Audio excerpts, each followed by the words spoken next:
Oh, hi. Welcome to episode number 38 of Killer POV. I'm one of your co-hosts, Rob G from FEARnet. Joining me as always is Rebekah McKendry from Fangoria. Hello, darling. How you doing? I'm all right. You know, a lot of traffic to get here, but it's like the apocalypse out there. It's raining in LA. So nobody knows how to drive. Everything stops. I just went to Whole Foods. They were like buying the bread off the shelves because, oh my God, it's raining. It's almost over. But it looks good. Yeah. It looks cinematic. I think it should always rain in LA. Gives it a very noir touch. Like the driver. That's Elric Kane who's talking right there. You should know from Inside Horror. Yeah. From Killer POV. This show's going to have a really low energy. It's going to be chill. Of Jump Cut Cafe. We're bringing it down a notch tonight, boys. Yeah. See, if you brought coffee from Jump Cut every time, then we wouldn't have low energy. Like I just came from there. Right? And this is why I stopped by Whole Foods, because I gave up, as you guys know, I gave up Diet Coke like a month ago, and I went through like this massive... So you drink one like a week ago? Yeah, I know. That was like I'm breaking point. It was like my cigarette. I went through the phase where I quit smoking, and I kept re-smoking cigarettes, so that was my weak point. But now I'm like chugging tea like nobody's business, so there you go. Right. Caffeine in that, at least? Oh, yeah. All right. That's good.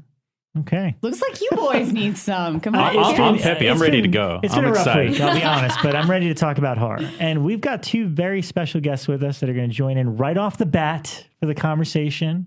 Two big horror fans. The stars of Alien Nation, James Caan, and no, we've got the filmmakers behind the movie Almost Human, not to be confused with that TV show. Boo to that one. But we have the writer-director, Joe Begos. Hello. Did I just say that right? Close enough, Begos. You're closer than most people. I asked like 3 times, and I knew I was going to screw it up. Begos. And the star and editor of the film, producer Josh Ethier. Why ask if you're going to mess it up? One of the stars, because Graham Skipper is also a star. Sorry, guys, I failed already. Let's start over. No.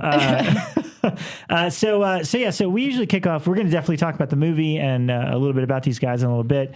But we want them to chime in as well. We always talk about what we've seen in the last week. Yep. There's been a lot. The few things I wanted to mention. Well, right off the bat, let's talk about some of the stuff you did at Jump Cut this weekend, because one of the things we all saw was The Battery. We got to see that again, and we've been kind of pushing and advocating that film. I just want to thank everybody. All of us got to see it, and apparently somebody referred to somebody else as the weak part of the show. I did it jokingly, and I always make fun of her, and I always call you the Salo of people and things like that. But I don't always mean it. But what was funny is the crowd didn't get the sarcasm, they all kind of gasped for a second. They go, "This guy's a fucker." But and he was like, "No, she's at Fangoria. She's doing fine." I won them back. No, I said you had like the golden Fangoria pass. You can do anything you want. Somebody even messaged me and was like, "Did you hear what Elric said about you?" And I was like, yeah, he's just bummed because he's the only person in New Zealand who hasn't been in a Peter Jackson film. Sure. That's all it is. But I did rent him a video once. Video store worker rules. I don't remember. It was skinny. It was old, fat, good Peter. Funny Peter, not this new cocained out, Hollywood mogul Peter. So who cares? Right. Okay. And when we talk about regional first films, boom, there's a guy to talk about. Yeah. There's a guy who knew how to launch on the scene. Yeah. Well, the reason I brought up the screenings because I actually met a lot of people that I did not know that listen to the show, and actually a lot of first time people coming into Jump Cut that hadn't been there before that had said that they were there because they heard about it on the show. So, that's awesome. Thank you very much for coming out. We really appreciate the support. That's excellent. Yeah, it was a really good screening. It was probably my favorite screening we've done since opening. Part of it was also seeing The Battery at home was a different experience. I liked it a lot, and it was big. It was probably one of my favorite films of the year. But seeing it on screen, it just felt so much. The compositions of the shots and using so many long takes really benefited from being seen on screen. A group of people too, laughing out loud. Yeah. Have you guys seen The Battery yet? I saw it. Oh, did you like it? I did. I liked it a lot, especially for it's a good, shut the fuck up and go make a movie. It's like $6,000, right? Yeah. It's insane. Very impressive. And I like how I can buy it from the filmmaker on the website, which is awesome to me. Yeah, we actually advocated that quite a bit, and it seems like a lot of people did. And even Brian Collins, who was seeing it for the first time that night, he did some kind of contest on Twitter where he's like, if you answer this question, I'll buy you The Battery right now. Yeah, so he said he loved it. Giving it away. So. That was the other great thing. A lot of people came up afterwards really like, there was a great buzz.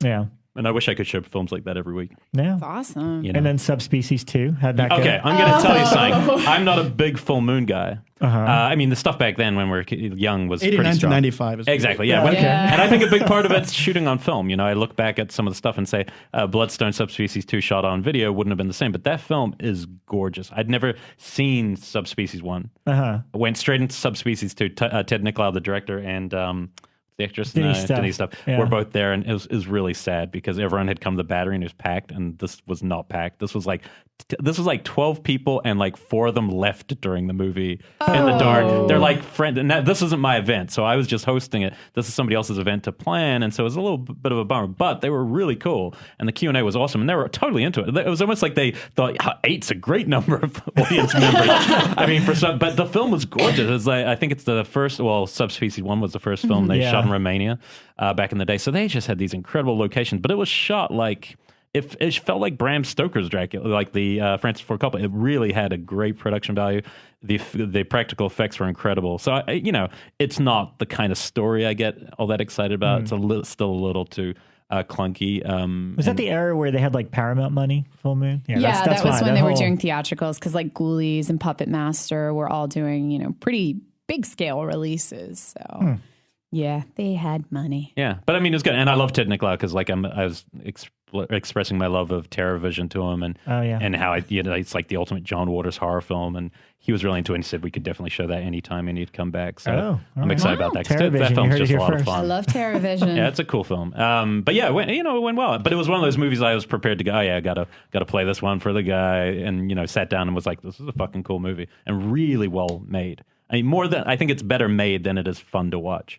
Just as it's just really well put together. They released a Subspecies box set a couple of years ago, and I got an autographed copy from Charlie Band. And it's a really good set. It's got a lot of neat features on it too. And I'd never actually watched the whole thing through, but by the time after you leave too, they significantly plummet in quality. But there was one I'll share. Then there's one Charlie Band story that they told. They said because he just let them alone, like for these shoots, because they shot number 2 and 3 back to back. And so they're out there, and somebody asked, what does he have a hand in everything? He said no. He just wanted those little subspecies characters in it a lot, and they're not. The little creatures. He wanted them in a lot, and he goes, and the one thing I really want you to fit in the movie, get some scenes where they like fiddle with a naked woman.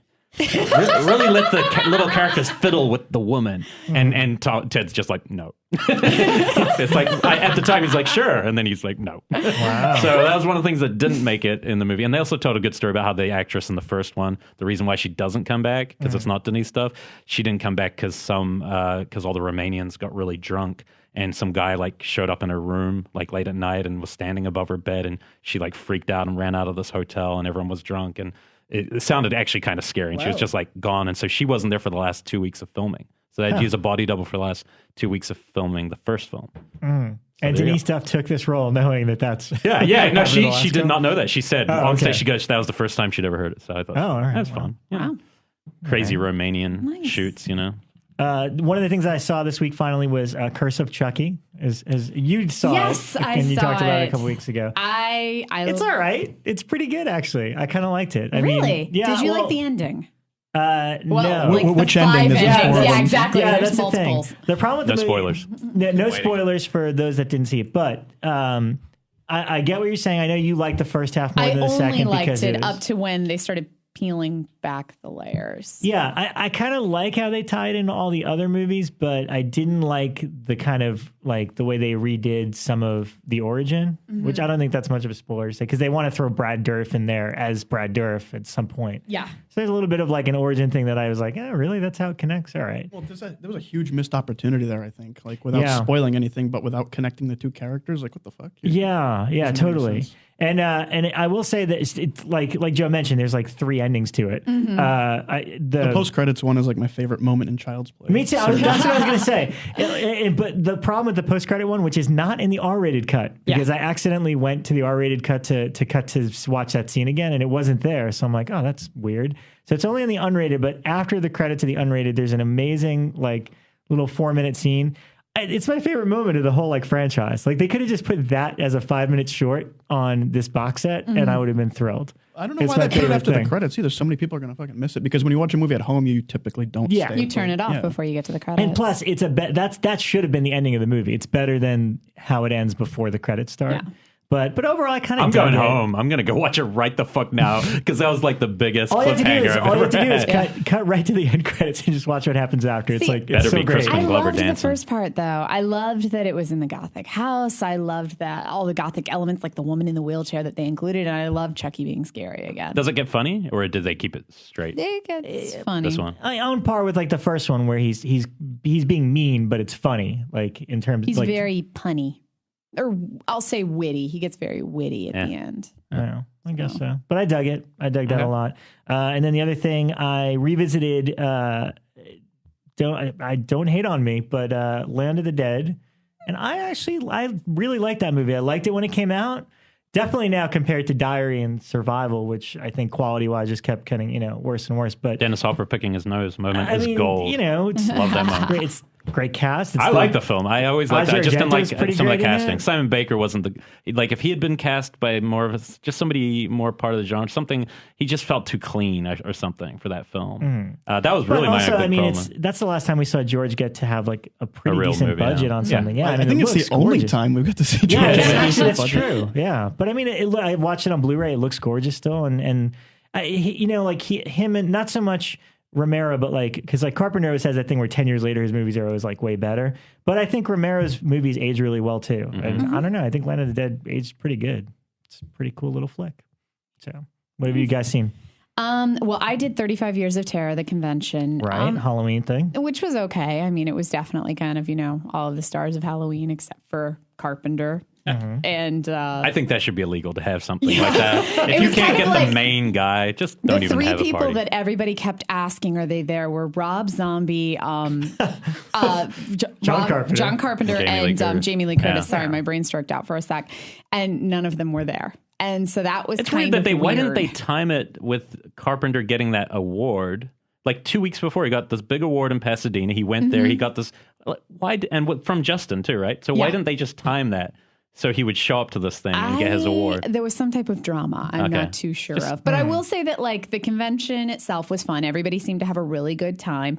But the coolest thing for me was that there was a vendor there selling not bootlegs, but he had crazy international titles. He had so many, you know how I love those German hard box things? Yeah. He had so many. I came home with a book bag full.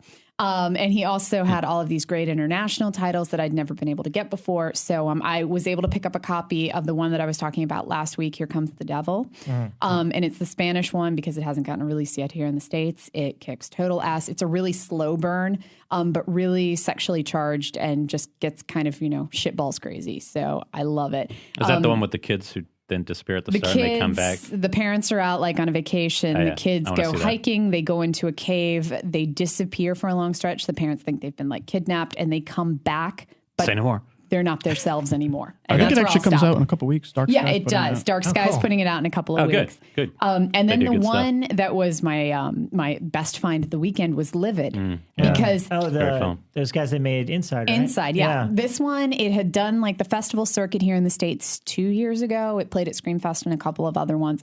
And then Dimension bought it with the intention of doing a remake. And so they embargoed the release here in the States. They bought the rights to it. Nobody can touch it here. You're not allowed to sell it here. And apparently nothing has happened with the remake. They have the guy slated who, says he's going to remake it, but I'm not familiar. That's a really weird film to get excited about remaking. Really? The guy who did The Pact is remaking it. Yeah. Oh, okay. Really? He's back on? Okay. I'd heard he'd been off, but he's back on now. And actually, more ice cream scenes for Casper Van Dien. It is a strange choice for me because The Pact is so kind of, I don't want to say clean, but it's a clean horror film. It's a bunch of Steadicams walking around.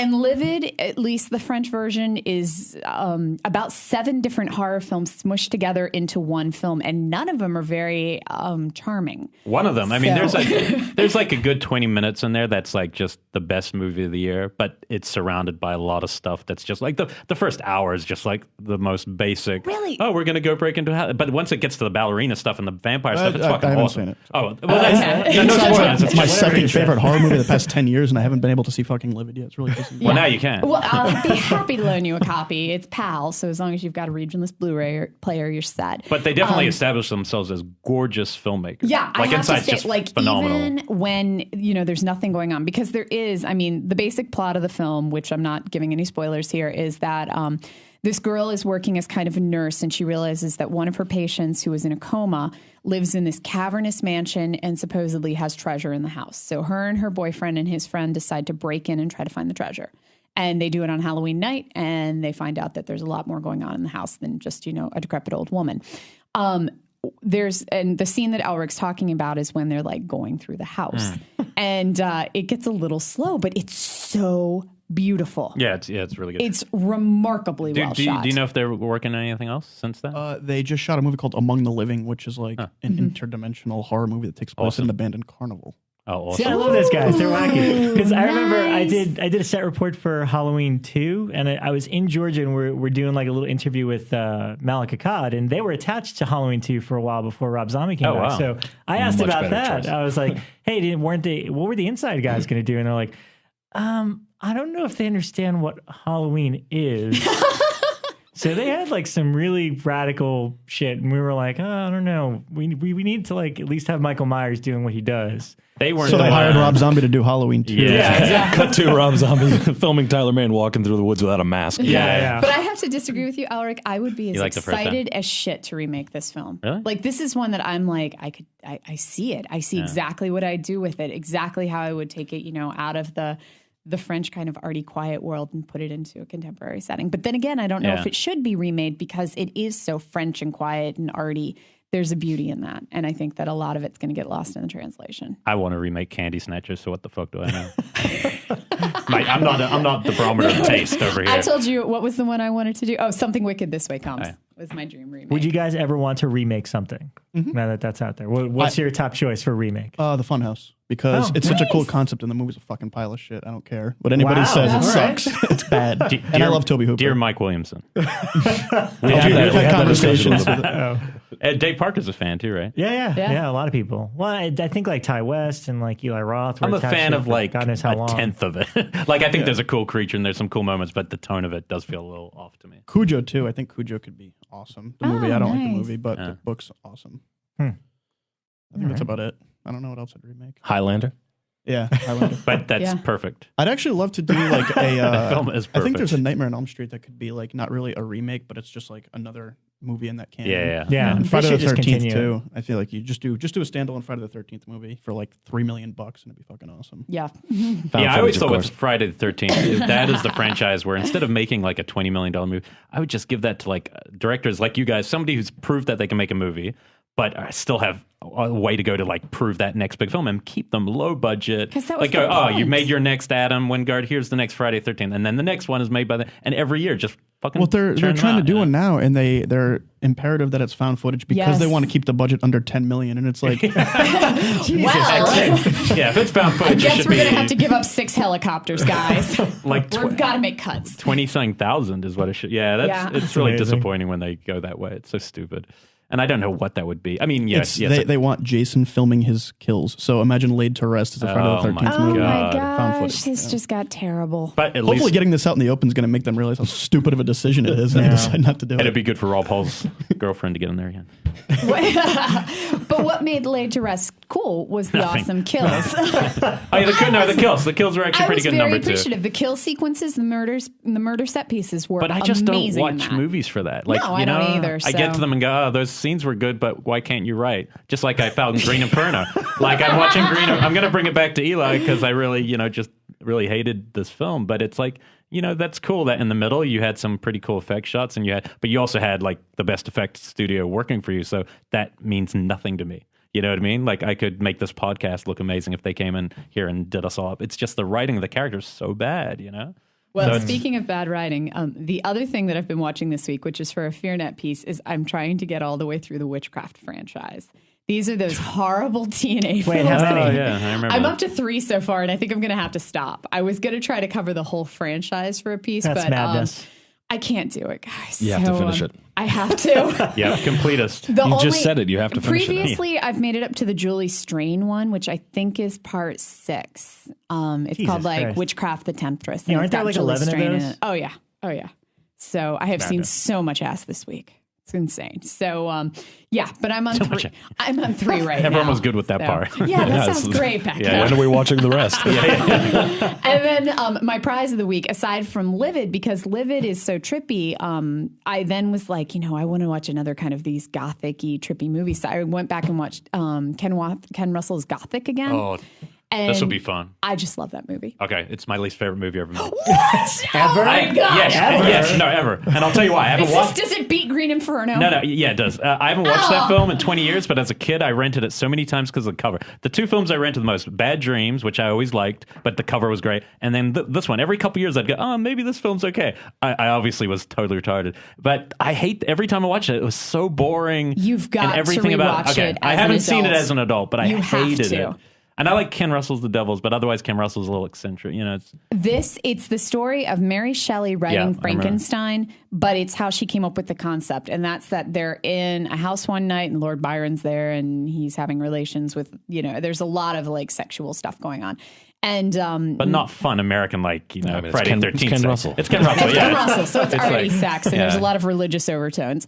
But they somehow create a monster, and the monster's like going through the house picking people off, and some of the people go insane. And Gabriel it's Byrne, just, right? From memory. Gabriel Byrne. I remember him being in it. I mean, I'm not kidding. This isn't just random. I saw that so many times. Yeah, when I was a kid, we'd always be in the video store, and my dad would point that out and he'd be like, you used to have a brother, but we gave him away because he looked like that. Nice. Well, the cover is actually based off a famous painting. Brahm? I can't even remember who did the one. Goya, maybe? No, it's not Goya. Goya did like the demons bursting out of the book. I'll look it up while you guys are talking. I will watch it again, though. I'll watch it as an adult just to see what, and with you. I freaking loved it. But it's one of that and Vamp. I remember we've talked about liking Vamp, but I remember as a kid renting Vamp and really not liking it. Like thinking it wasn't as good as the cover. That was the problem. Some of those ones with an amazing cover I built up in my head, got home, was like... The cover, right? It was like the lips with the red, and then in the V was like the strip club. It was hot, man. Yeah. I could get off on that cover all day long. But the movie Grace Jones didn't cover, I mean, it's like, sorry. But I, this weekend, the last thing, had a similar experience to Rob, where while at 35 Years of Terror, I met so many people who said that they were Killer POV fans. Wow. And it just warmed my heart. And my favorite one, it was a guy from Asheville, Virginia. His name was Dustin Putnam. And cool. I've seen his name before. Yeah, he has a book out, which I would love to tell you the title, but my intern took it because she loved it so much. But it's like 100 horror films to see before Halloween or something like that. And it's a really cool list book. But he was so excited and loves the show all the way over in Virginia. Wow. So I was pretty psyched. Appreciate that. Rick, what'd you say? I had one more. Well, I can't remember. Did I talk about The Black Room? I've talked about wanting to see it. No, you haven't talked about actually seeing it yet. Okay, so I finally got it. We were making these lists for Rupert Pupkin. You should go check it out if you haven't seen it. The one film that I kept seeing on other people's lists that I hadn't seen, I'd seen most of the stuff, was The Black Room, which isn't shot on video. For some reason, I thought it was a shot on video. It's a real movie. And it was from 1984 or something. It's one of the best things I've seen this year. It's really cool. I wish it was a slightly better version I had because it's such a good-looking movie. It's shot... what is the director of The Hitcher? Robert Harmon? Yeah. He did the Steadicam on it. So back then, he was doing this amazing Steadicam work on it. It's just a gorgeous movie. It's really cool. It's like a reimagination of like a vampire tale where they don't actually drain, suck your blood. They just like do a blood transfusion and use the blood to live eternally. But it's really a very adult sexual film about like a guy wanting to live out his fantasies. He tells his wife he's going to rent a little room, and she's like, okay, dear, thinking he's just going to think about this stuff. And of course he starts sleeping with all these women, and the vampire people are watching. And but it's really simple, but it was just a really great, like one of those ones where you literally a VHS gem where you put it in going, oh yeah, we'll see. And then you're like, oh no, that will forever be on list of underrated films. The director was called Norman Thaddeus Vane, and he did a lot of, he owned nightclubs, and he was this kind of strange character. But the only really good interview, if people are interested, Nightmare USA, the book, there's a pretty solid interview in there by Stephen Thrower. It's one of the few places you can find. But it had I had to write her name down. Cassandra Gava, who plays that crazy witch in Conan the Barbarian. Okay. That he has sex with. She's in it, and she's really good in it. It's like she plays like the vampire's sister, and it's just like the most frank about sexuality. I think it's the frankest film I've ever seen, where people just talk very, like, especially a married couple, just talking, and with kids, just talking about their problems with sex, and he's off having sex. It's just really refreshing, and you're like, I wish there's more movies like that. So if you can get it on VHS, definitely do it. Yeah. Nice. Yeah. How tough was it for you to find? I mean, just they were trying to get $40 or $50 on eBay for it, and then I found one on like Amazon for like $10. Okay. So it's not impossible. Oh wow, yeah, I've seen the eBay listings for like $50. Yeah, but you can borrow mine. Nice. Okay, good to know. Anything else? No, it was actually a quiet week for me for screenings besides the events. You know, I feel like I've watched a lot less than normal. Have you guys seen anything recently that you're like stoked about?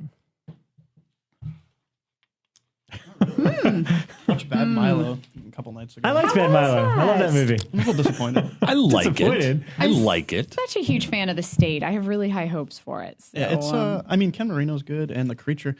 I don't understand. The creature looks awesome. It has awesome animatronic effects, and then there's fucking digital blood in every. Yeah, that's kind of weird. Forgot about It's like that. you guys obviously care about effects, but not really. Like, I don't know. They just don't want to clean up blood. Yeah, and I don't know. I thought it was going to be funnier. It was okay. It was really well cast, though. Peter Yeah. Stormare. Yeah. Oh yeah, he's great in it. Yeah, I dig that one. I don't know. I think that's. I haven't So you really guys just watched came it. on the show to like hate on Bad Milo? I liked it. What all can we hate on, yo? Did you guys see Green Inferno? Yes. Are you defenders? We were there at You're TIFF. defenders? No. Defenders? No? Okay. Oh, No, because I've met more people who really loved it than didn't. So I'm kind of trying to figure. Really? Yeah, I've had the opposite. I keep meeting. Well, from what everyone said, it was the Fantastic Fantastic Fest. Fest It played loved really it, well. and here in and LA if they I didn't, didn't like because it. Marilyn Manson was asking those dumbass questions. But I'm trying to figure out from people who like. I'm trying to get to why like Mike Williamson just thought it was the funniest movie ever. Funniest. Wow. He thought it was like this great comedy. It's a little sophomore. Not saying No, it's that- meant to be funny. I'm sure of that, no. but I don't find him funny. Mike likes Freddy's Dead, and so, does, that's so right. does one of our co-hosts. Freddy's dead. That's true. That's true. So, all right. So let's talk a little bit about both of you guys, because I think me and Joe have been out in LA about the same time, like 4.5, 5 years. Well, Josh moved out here with me. Okay, you guys. So did you guys know each other before you came out to LA? All right, cool. Indeed. Where are you guys Alright. from? We're childhood friends. Yeah, I went to high school together. Oh wow. Oh man, that horrific ordeal. They did. No, it was great. It was that together. fantastic. That was the charming, without sounding stupid, thing about the Q&A, about their film, because it's just like two people who know each other in LA and go return to their roots to make a film, staying at their parents' house and using every resource you possibly have to make that film. And we're going to talk about other regional or debut films that we like and stuff, but the best ones all have that kind of in common. Maybe not living with the parents or whatever, but Peter Jackson making hammers in his Yeah. parents' oven for Yeah. bad taste. Yeah. I mean, it really is cool. Did you guys? How early did you know you were going to try to make that particular film? Was it the entire time you were out here, or was it more recent? Probably like Fright Fest. Yeah, probably like 3 months before we shot. Oh wow! Oh wow. Yeah, because Joe, I know actually two things about Joe. The first thing is, I don't know if you remember this, but you're the first person that ever recognized me while I was out when I first moved to LA. I was at like the Taco Bell, my corner. There was Taco Bell, yeah. Yeah. Oh, were you there too? I was. Oh my God. Yeah. So it was like the Very first. selective memory, Rob. I do have a very selective memory. It was like the first week I moved to town, got and I'm at the Taco Bell. Yeah, and That he is was, these guys are awesome. behind me in line. They're like, "Are you Rob from Shock T Drop?" And I was like, "Yeah, I am." And were you working for Stewart at that point? Yeah, I got hooked up with him literally like 3 days after I moved here. Like, Okay. Just by luck of chance. Stuart Yeah, Gordon? that was for because then a few days, I think around that period, I saw Joe working on Nevermore. He was working on the stage production of Nevermore. So yeah, so Yeah, it's pretty good. small. Well, yeah, it's a pretty I'm good. kidding. I'm It's a great show. Yeah, but so there's that, and then obviously you've been working on scripts, the entire time. So what was it about this story that ended up becoming the one? To kind of because again, you were working on other things here and there, and it's always a matter of timing, I guess. But why did this idea become the one? Let's do this one right now. It was essentially just because I had X amount of dollars that I knew I could make the movie for, and I wanted to do something that Alien Abduction. I always want to do an alien abduction movie. I was like, I want to do a werewolf movie, a time travel movie, an alien abduction movie. Alien abduction movie seemed like the one that I could go home and make for the cheapest amount of money. So I kind of just went from there, and that's where, because I had the money, and it was like I didn't even have a script, and we went to Fright Fest in London with a short in 2011, and we opened for Chillerama. We stayed there the entire time, and we were watching all the movies, talking to other filmmakers. These guys are like, "Oh, we made this for $200,000." And, we've just broken even. We're making a little bit of profit, and the movie's a piece of shit. So we're like, look, we got to make a movie. Like, let's go make a movie. How much money can we get together? What can we do? And I always had this idea for the opening scene of the movie, which is like this abduction scene. And I kind of just went from there. And it's like, what can I do? What locations do I have? And I wrote it in like 6 weeks. And I gave it to Josh. And I was like, all right, well, I'm driving back home. Hopefully I see you in 2 months so we can shoot this. Now, you have to, I'm kind of intrigued by this, and more so just because I live in LA and I know what it's like, but a lot of our listeners don't. Why did you go back home to shoot when you're living in the movie capital of the world? Just because I think that there's a location's such a important part of movies. I like all these Stephen King stuff, like Pet Sematary, for example. The fact that like that location, that's like part of the movie. And I mean, I just, in LA, everything's so expensive. It's so annoying. And I'm just kind of sick of the geography, That's why all these fucking Blumhouse movies, man, they all look the same. Yeah, it's like, let's go shoot in a house in Pasadena. And, it's like, the thing that I hate is they shoot fucking horror movies in like $3.3 million houses. It's like, how do these people afford these houses? This isn't, pisses me off. It's LA. It's porn. But I just wanted to go back and, I knew that we could, get a lot of people to work on it out there. I could get my parents to cater the food, and we'd have a place to stay. So it was more or less just getting the integral people out there. We brought like 6 people back with us, and then we got everybody else locally. And you have the control. Like, I think that's a big part of that regional thing. It's like, if you had shot in LA, all those people go home every night. Yep. You lose them. They go out. They get drunk. They get broken up with whatever. When you take them to a controlled environment, right? It's like much more focused, I think. That's why a lot of, Evil Dead and things like that, you're in the cabin. Yeah. And if you're out here and you make a $50,000 movie, everybody's got an attitude, like, I'm not getting paid on this, fuck you, this and that. And then you go back home and you've got like all this real equipment, and you get all these people who want to make a movie, and they're like, oh shit, we're making a movie. This is exciting. Like, I can't, what do you need me to do? You know what I mean?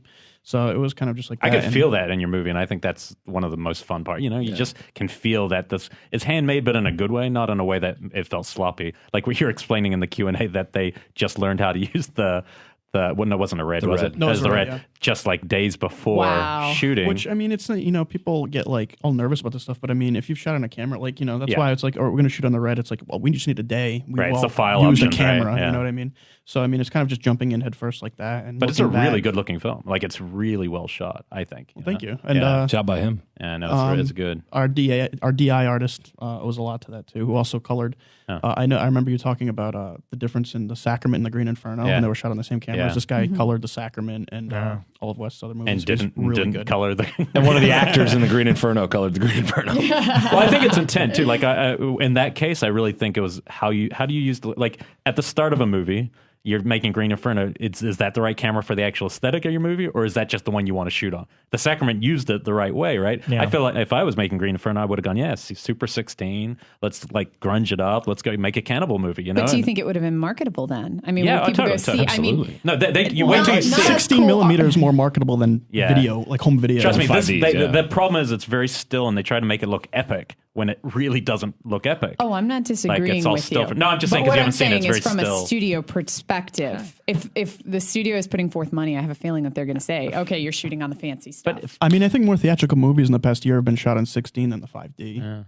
I would say. Yeah, I also think Eli Roth well. is, he can make that decision. He could have shot on 35 if he'd wanted to. Well, people say that, we shoot on this camera because of cost, because we shot a $50,000 movie on fucking David Fincher's setup, so it's not a cost option. You just need to stop making excuses and figure out how to do it. Right.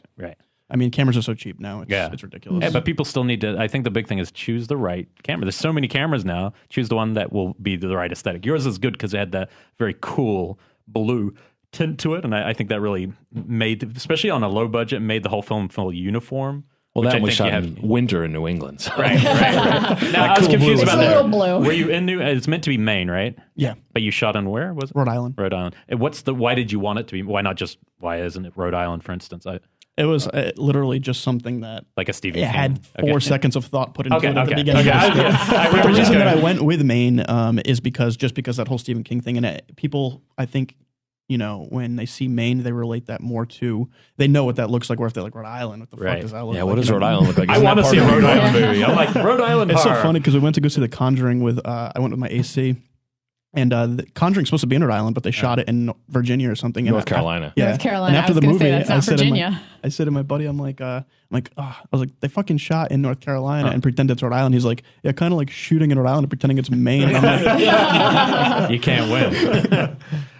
So we were talking to the Cinefamily guys here for their, 31 days of terror horror. United States of Horror. United States of Horror. Yeah. Somebody, I don't pay attention when these guys get but it was cool. The regional thing, the film's set in Kentucky. Like You went to a lot of them, actually. I mean, for me, for a guy who gets woken up early in the morning by a 2-year-old, it's tough. It's a lot tougher to go to midnight movies. But I loved that feeling, exactly what you're saying. I have no real interest in LA as a geography unless it's done in a way like one film we'll talk about when we talk about favorite first films. A Society is a film I've always loved. Talk about it here a lot, but it used the geography of Pasadena. It's the only film I've ever seen that felt like LA to me. It's like, It was supposed to be set in Beverly Hills. Oh, Beverly Hills, but it's like, you know what I mean? It's about the culture, like because LA's often the best line I ever heard about location was it was in a terrible movie, and somebody was like, I think it was about an Al Pacino 88 Minutes or one of those movies, and they're like, you could shoot in Vancouver. Vancouver doesn't look like LA. Hell, it doesn't even look like Vancouver or something like that. And you're like,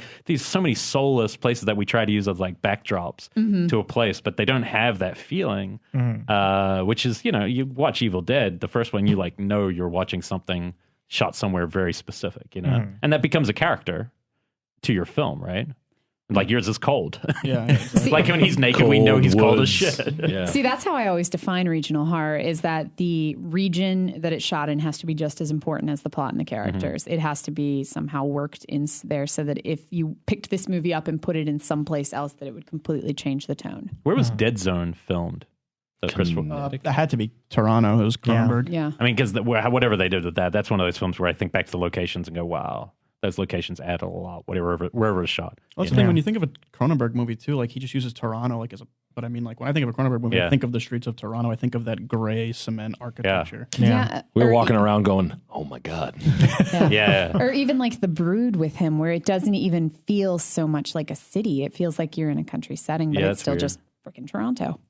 So. Yeah, no, I mean, look, I guess that's a big part of good directors know how to use locations. I mean, like, look at Eyes Wide Shut. I was watching that on TV the other night. I'm like, it's so hard to believe it wasn't like, I mean, it's a weird feeling film, but I wouldn't have thought that was like London being shot as, or is it Vienna? Where did they shoot? But meant to be like New York City. It just, I knew it wasn't New York City, but it just felt so weird. Yeah. It adds a weird mystery to it, how they shot it.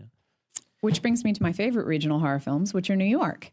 And those are pretty much the only ones I know. Yeah, like I was trying to think of regional stuff, and I'm like, well, I know New York stuff. That's pretty much it. But like those are the ones that I grew up with. So those are the ones, like even when I moved to New York, I was like, that's what I knew was like Liquid Sky and Driller Killer and Ms. 45 and films like that. Or Basket Case was my favorite of the New Brain York. Damage. That feels like New York.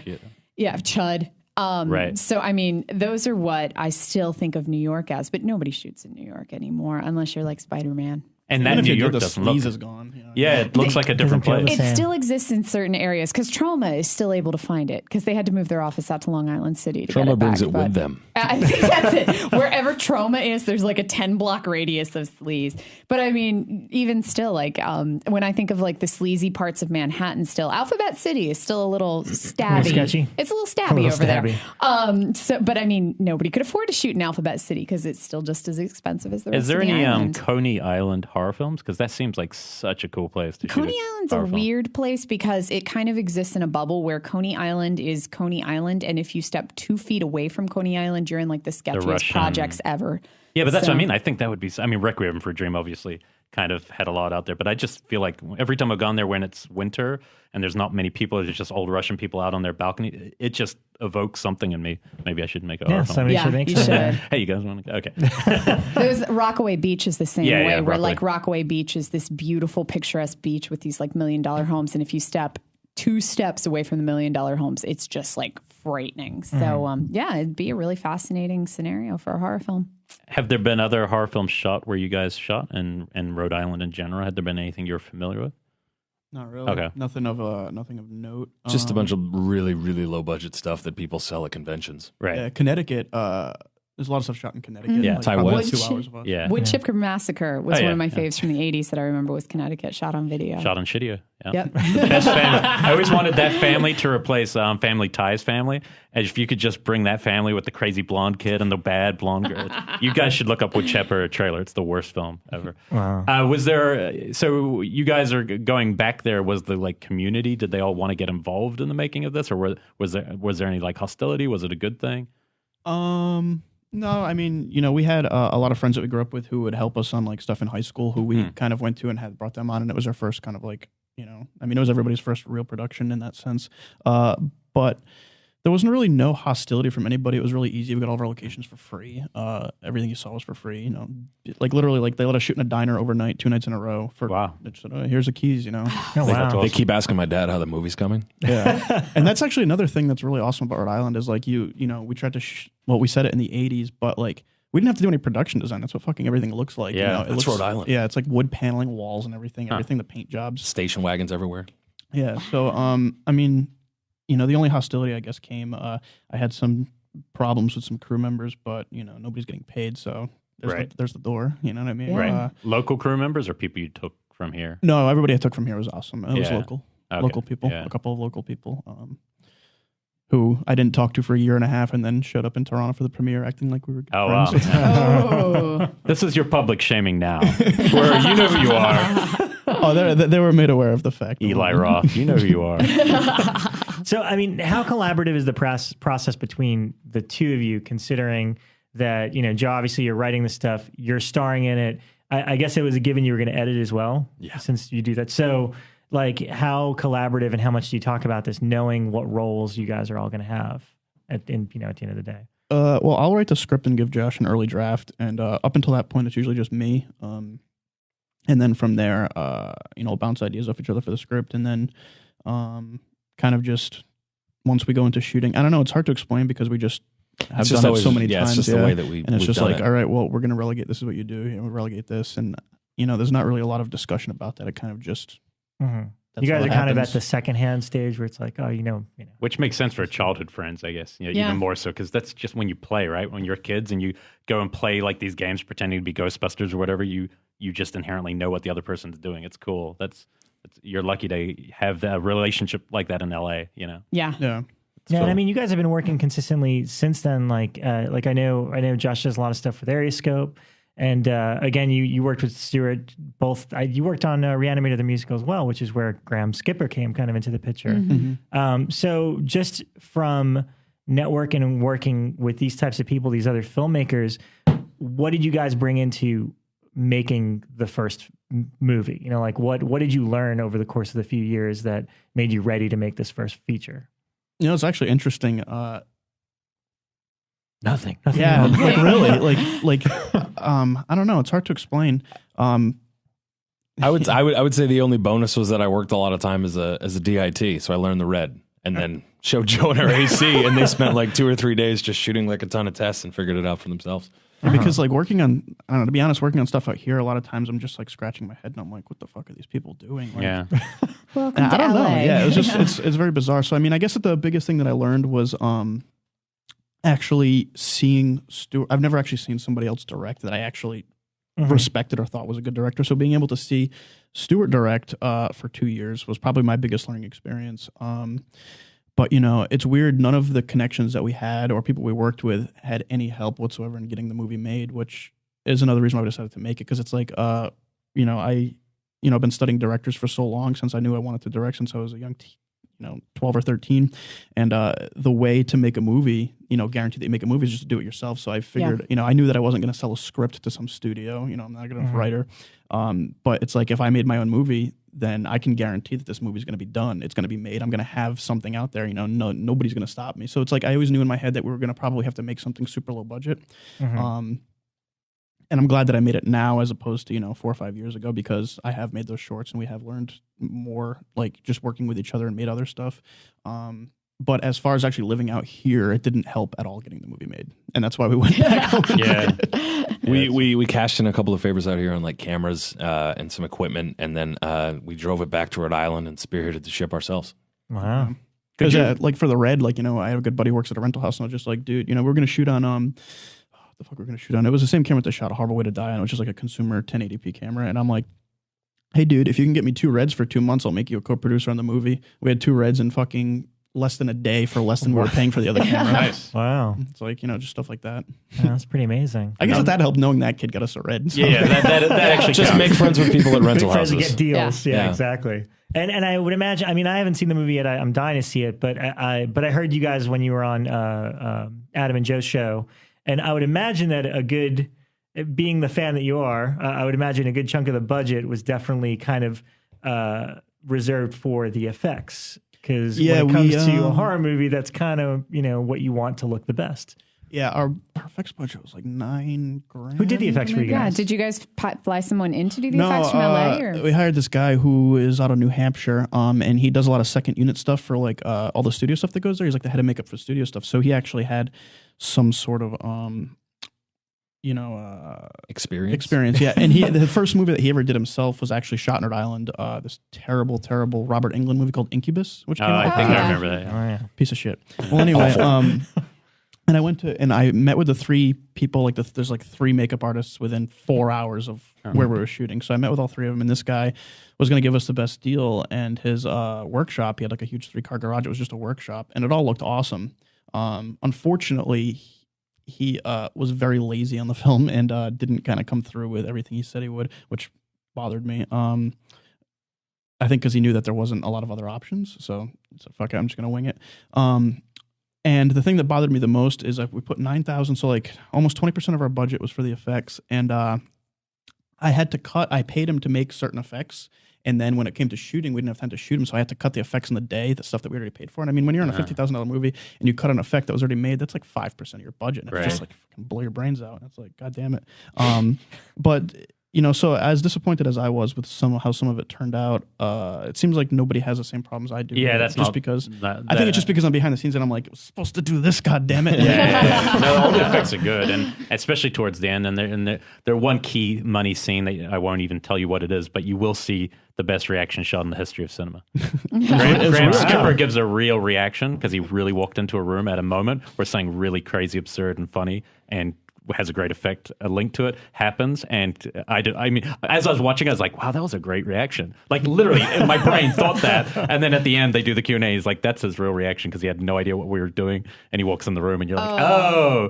But it's a really great moment, and the last 20 minutes is where it all kind of comes together, where you're really getting the full payoff of all the effects and the build up, which is because the key storyline is kind of communion, Terminator, and Evil Dead kind of setting. So those movies all mesh together, but at the end it really feels original for somehow. Like how it can come out of something that borrowed and then become its own thing. I felt like that last 20 minutes was really owned. I actually wanted to keep going. When it ends, I felt like the ending, I was like, yeah, 10 more minutes right here, please. As I was like, if I was IFC Midnight, I'm not kidding. And this isn't a derogatory, this is a good thing.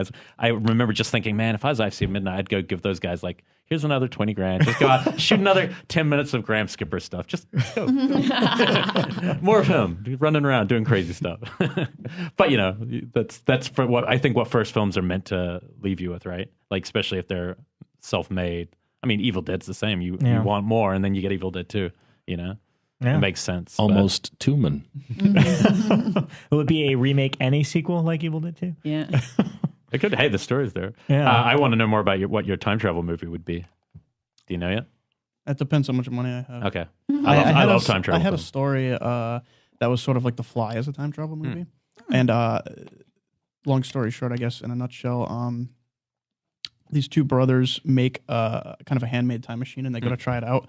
And one of them goes back, his head blows up, and his body disappears. So then we cut, and we see these guys try. We see the brother trying to figure out how to make it work, so he can go back and save his brother. And every time he goes through the machine, because you got to hook IVs up to yourself, he starts getting these infections that start turning him into a monster every time he goes through the machine. So it becomes a matter of, do I go through the? So it's like I wrote it when I was like 20.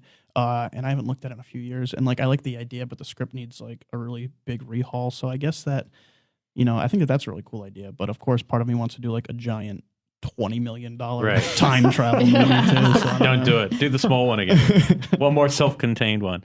Get John Sayles or someone to do a rewrite. He can touch that up. So I mean, what was the first screening like for you guys of this movie? Because obviously it's like it's very close to you. You go and make it back home. And then, obviously I'd heard that, the first couple of festivals didn't take it initially. Oh, So- yeah, there was a lot of festivals that turned us down. Really? Yeah, it took us...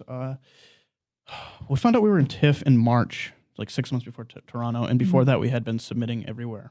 And everywhere turned us down. And a lot of those festivals that turned us down were like wanting the movie this year, which is I find hilarious because They didn't watch it, right? I really Yeah. did saying no. What's interesting is there's a festival that we tried to get into, and they turned us down. And we go to this festival every year, and we go to one of the movies, and we're at the after party, and this guy comes up to us, and he goes, "Hey, I really, really liked your movie." And I'm like, the trailer or the movie? He's like, no, the movie. I'm the head programmer for this festival. And I got pissed off, and I was like, well, then why the fuck isn't it playing if you loved it so much? And he's like, politics, this and that. And it's like, and then a month later, I was in a conversation with it might have Someone been, who works for the festival. yeah, I think it was the head of the festival. I can't remember. No. It wasn't. So somebody who works for the festival, and I was like, yeah, I submitted my film, and it didn't get in. So maybe next time. And they literally go, well, we're trying to do more things where we discover big directors, like when we discovered Eli Roth with Paranormal Activity.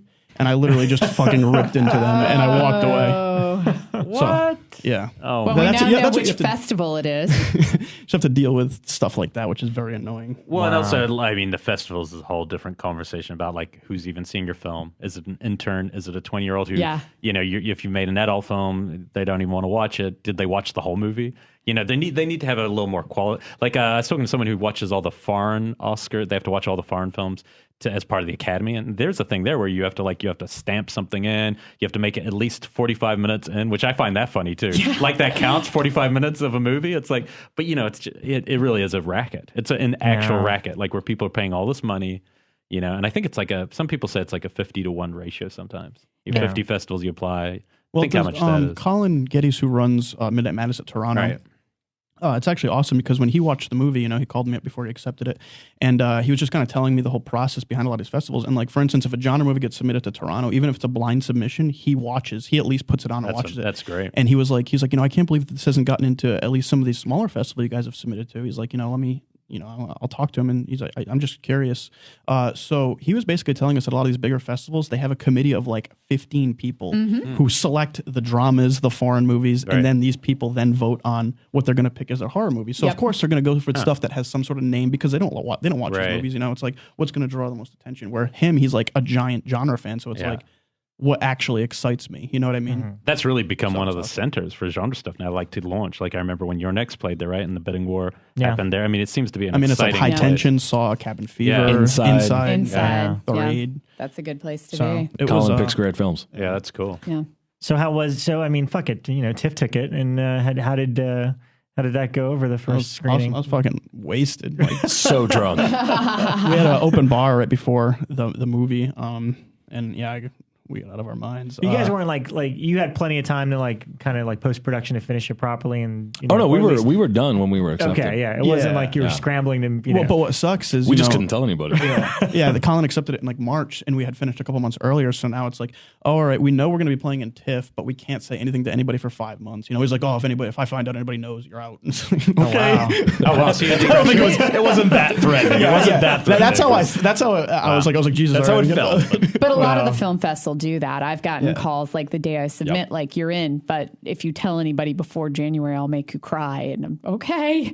Wow. Did And that you mean can't even you tell the can't? crew. You didn't apply to others? Yeah, you can't because like you can't play in anything before. Yeah. then. They'll No, give once you we like found out an about that, embargo. we cut it off. But what was great about Colin too is like he then personally, because he knew he was playing it, he would send the movie, and it's like before anybody knew we were in Toronto. Then Fantastic Fest is like, Colin, get us send your movie. We want to play it. And then Sitges is like, Colin, send us your movie. We want to play it. And you were tortured That's almost great. to death in Sitges, right? Like they crushed your back. The guys from Martyrs, yeah. like tried to torture you for a What higher happened power. there, man?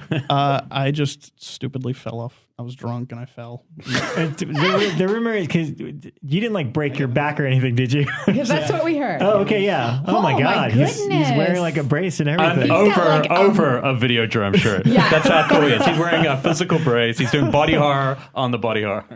That's like it. insane. What happened to get to that point? I don't know. I blacked out when I got knocked out, so I don't remember too much of it. But the person I was with told me we were just going to a bar that was open later because the one we were at closed at 1. Yeah. It was the night that I got there. It was my birthday, so I was in Spain for like 6 hours.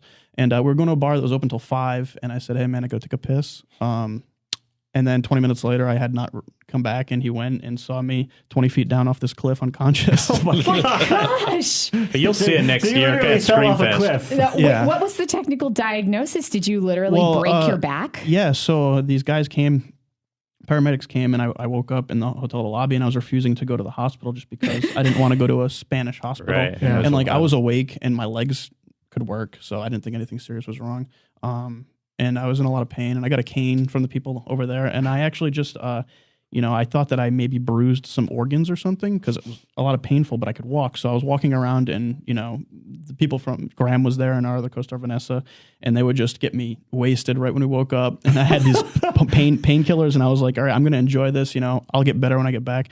And I enjoyed days Spain. Later, right? Yeah, because this was the first day. And then oh my God. I spent 9 days in Spain after this. And then the plane ride home was bad. The stewardess cut me off. I was drinking to subdue my pain. And then I came back here, and I was kind of just laying around, trying to wait for it to get better. And all my friends convinced me to go to the hospital.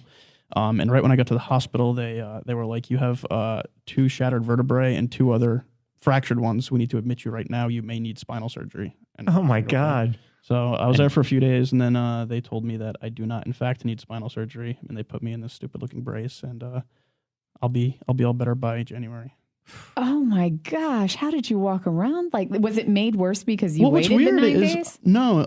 What's weird is the doctors are like, people who do this can't usually walk. Like, what the fuck is wrong with you? And I was it just literally felt like a really, really, really bad pulled muscle over my entire back. And I was like, well, it was painful, but I mean, my legs worked. So I don't know. That's crazy. Well, you survived. Yeah. And you have that story to tell. And Josh has an awesome found footage film of the blackout period that will blow everyone's socks off. Existed. I'd watch that. Well, let's go around table for a bit and talk about horror debuts, because that's part of, we were going to talk about regional horror, but there's so many. I mean, obviously, there's those that draw from the way we're talking about, like Evil Dead in your film, that draw from a region and everyone pulling the resources. And then there's other kind of more grandiose, like, Hellraiser is somebody's first film.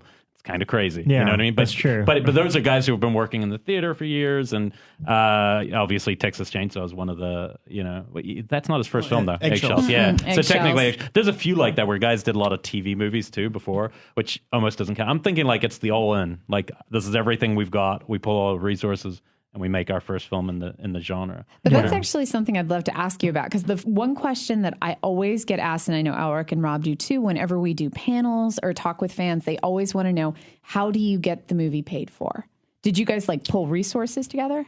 Here's the thing. You walk around LA and everybody's got $70,000 worth of film school debt and no movie to show. So we literally just put whatever we had on our credit cards, which I put almost $15,000 on my credit cards. He did the same, sold equipment, and then we got the movie in the can, and it's just kind of like, we got the movie in the can for $36,000. Which, I mean, between 2 people, you can kind of, I mean, if you really want, you can scrape that together. Yeah. You know what I mean? And then once we had it shot, we were able to show pieces of it and kind of like, and the budget was $50,000. So I sold 1% stakes of it at $500, and I got 15 other people to throw in $500,000 here and there, and now they're all going to get their money back. And it's just, you find a way to, if you want it to happen, you'll find a way to make it happen. I mean, if we had to make the movie for $25,000, that's what we would have done. It's just, don't let anything get in your way, and just don't make any excuses, especially the battery. I mean, $50,000 may sound like a lot to some people, but I mean, the battery was $6,000. So if you can't pull together $6,000 and make your movie, then stop fucking complaining. Visa will give you $6,000. Yeah, exactly. Yeah, I was a 23-year-old kid with horrible credit history and no job at the time. I was working for myself, and I applied and got a $7,500 credit card. That's I was like, all right, well, I just got $7,500 of equity towards my movie. We'll worry about that card later. Wow, that's crazy. A year and a half of free interest. I got to sell this in 18 months. Yeah, you just wouldn't want to do it twice, right? It'd be tough to do a second time. I Well, guess. We had to. Yeah. The thing is I wouldn't mind making a movie for like $100,000 again, just because I like the environment of not having to. It's like, you know, I don't have to worry about making a movie is so stressful anyway. Just being able to do what you like, do it with friends, and not have to worry about that stuff. That's the way I want to do it. I don't think I could make a movie like this for $50,000 again, just because I cashed in a lot of favors. Right. But I mean, like, I would totally do another super low budget movie again and make sure that people at least got some sort of payment, and you know what I mean. But yeah, totally. Like, well, if you're making your money back, I mean, that's huge. You know, I mean, if you're able to repay those credit cards, then of course you could do it again because you proved it worked. Yeah. So, you know, it's when it doesn't, and if somebody has $50,000 in credit card, at that point you might as well go on anyway. Well, yeah, and I think that another thing is, you know, people need a lot of things that people don't do is they don't, you know, they just want to go out and make their first movie. But I mean, we had made like 15 shorts, and it was kind of just like, well, I can't make any more shorts. I'm exhausted from making shorts. I need to make a movie now. So I mean, you need to have it, and being able to have that experience, and like, you know, over the course of making those shorts in LA, we were able to get crew members who then we all had, you know, like this core group of us, this core group 6 people, you know, we all went back and made the movie, and it wouldn't have been able to happen for that low budget if we didn't have those people who were on the same page like that. So there's a lot of elements like that kind of just, you know, always need to be creating stuff. What were some of the inspirations for you guys, like even growing up or now, like with horror? Did you guys look at things like Evil Dead and go, oh yeah, look, what they did back then? Yeah, Evil Dead was probably my biggest. Just because, you know, I love the story. I wanted to make my first movie by the time I was 23 to get on Raimi's level. I missed it by a year, but so that's cool. Thankfully, I didn't take 4 years to make the movie, but it was like Evil Dead, and especially in Chins Could Kill. It's such an awesome book where they talk about the whole making. Robert Rodriguez was a huge inspiration too. It's not horror, but like, you know, just the fact that he made this awesome genre movie for $7,000 and went out and similar sold it. hair. That book, man, that book he wrote about that. Yeah, I've read that like 6-7 times. Wait, he sold his hair? No, I said he has the same hair. That's what he did. He did sell his body. He to sold his science. body parts. Yeah. He's got all sorts of parts with him. I thought he sold it. You can do that? No, I can make a film? You probably can. He saw blood or something, right? Wasn't that? No, or he he's was doing he was getting injected with an experimental Yeah. sleep thing. Yeah. You get a film out of it. Yeah. Yeah, There you go. it was fine, but it's just caught up to him now. That's why his films are on the decline. the sleep phase has begun. What about you guys? What are some of the first debuts that are super? I mean, and we don't even need to mention things like Night of the Living Dead, really, because No, I mean, kinda clearly obvious. those are. I have a very short few. I mean, in terms of like old school stuff, obviously we already said Evil Dead, but like, you know, Bill Lustig, Maniac. I mean, he did a few movies under an alternate name before that, which I think are kind of on the softcore side. Yeah, I think I'm there pretty was sure. But the couple, first movie as William Lustig is Maniac, and it was funny because I was talking to Lawrence at FEARnet about it today. He was even saying like, as a kid, he'd watch all these like slasher movies, but for some reason he'd see Maniac and like it's something he felt wrong watching it as a kid. Like there was just something so off. Like it wasn't fun. Oh, yeah. Whereas like, you know, the Friday the 13th were kind of fun. But then later you appreciate, like, you know, you look at it and you can appreciate it for what it is. It's like it's a really amazing film on its own thing. So I think it's an impressive debut from him. We mentioned Basket Case before. I love. Yeah, I agree. That's also regional. I mean, yeah. For me, New York movies that it's not Larry Fessend's first, but Habit to me is like the most New York movie like ever made. Habit just before that he'd only shot another version of Habit, though, right? The video no, he has a movie called No Telling the Frankenstein Syndrome or something. Yeah. Technically, that's his first feature. Right. But I mean, Habit is like a New York movie through and through. And then most recently, Coen Brothers, Blood Simple, which I will consider. It's horror. I will consider it that because I love the association with, and I've mentioned it before in the show, Psycho 3 and Blood Simple are like long lost cousins because it was like Blood Simple was Perkins' like favorite movie, and he tried so hard to make Psycho 3 like Blood Simple, which is why he snagged Carter Burwell, the composer. And I've seen them both back to back, and just like the lighting scheme and the way it looks is very similar. He also would have been fantastic in Coen Brother films.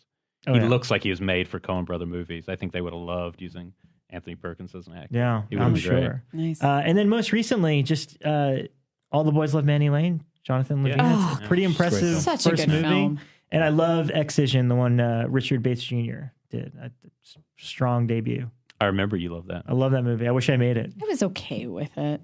It was okay. I don't know. It's exactly my. I mean, I also love May. So Lucky that makes McKee, we can sense throw then. that in there. Yeah. I don't know. I love those weird horror movies that are like that have a lot of quirky characters, but like to us aren't really like May and Excision aren't horror movies to me because I just relate to all those characters. So I love that kind of You stuff. live in a Todd Solondz world, don't you? Like when you go home, all these. Yeah, I mean, some of them. Well, Shivers is technically not his first feature, but he made like a couple 1 hour movies before that. But Shivers is definitely one of those ones that always stuck with me.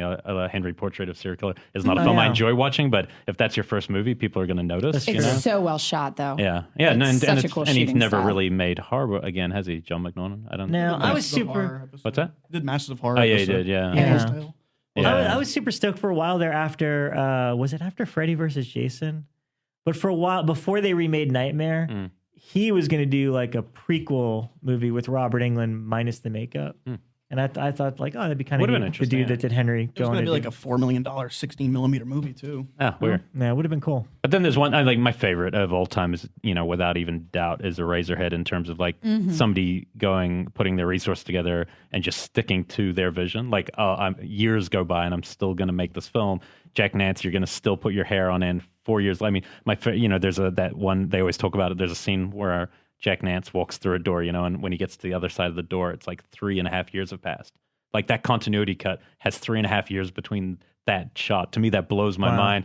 And it was made at AFI, which like people now want to use. AFI now try to use David Lynch's name as part of the alumni. But if you ever read Lynch's books, it's hilarious because he was a total outcast. They didn't want him to. There was only one teacher there who stood up for him, and the only reason he could get any of his stuff made, everyone else hated him. He was the total redheaded step kid. And so it's funny now they're like, oh yeah, well we produced David Lynch. It's like, well, he used your cameras. No one produces anyone in this world, I just think that it's not so much even that it's a film I want to always watch. It's just like, it just shows what you can do if you have something to say and you stick to it, Also, it's the best shot LA film ever made because it's LA, but for Philadelphia, what I mean? It just feels like to me, LA. That and Damon Packard's, what's his name?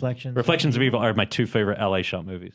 And I can't explain either. They just feel like what I think LA feels like. Like Reflections Evil, I just like think about the streets and the dogs. Yeah. I'm like, yep, that's LA. And I feel like Eraserhead has something else that's like that to me. But then there's some other cool ones like Bird with the Crystal Plumage. Argento. Yeah. It's a great film. It shows like all his talents in that one movie. Argento, he was working a lot before. Yeah, that. He worked with Sergio Leone, but he hadn't directed, right? Yeah. I mean, that was his first. Yeah.